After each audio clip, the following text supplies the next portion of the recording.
दूसरा से कैलू हो, हमारा के भूलैलू हो। शादी दूसरा से कैलू हो, हमारा के भूलैलू हो।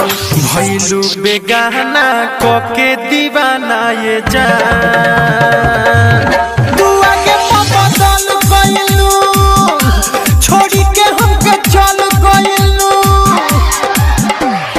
रोइले हरदम मुश्किल जियल कइलू,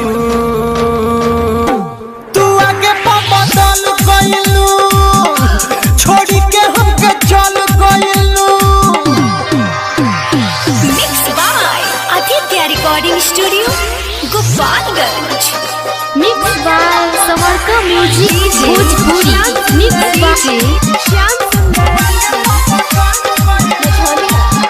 हम जानत कुछ ना रहनी हो, कोई गलती तोहे चाहनी हो। हम जानत कुछ ना रहनी हो, कोई गलती तोहे चाहनी हो। धैली हलू दोसरा के हाथवा सनम, कबहू ना कुछ कहनी हो।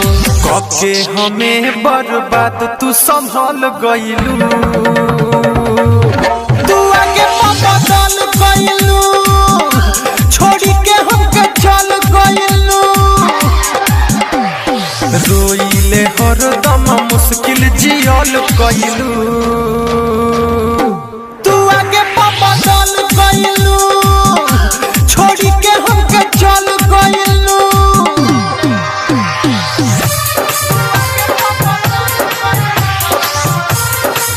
मिक्स बाय समरका म्यूजिक भोजपुरी। मिक्स बाय कहे दीपक दीवाना रोके हो, खुश बारू तू प्रिंस के हो के हो। कहे दीपक दीवाना रोके हो, खुश बारू तू प्रिंस के हो के हो। जिया जानी कसहू मर मर के, आपन सुन सब कुछ खो के हो। राइटर सोनू सागर से छल कइलू,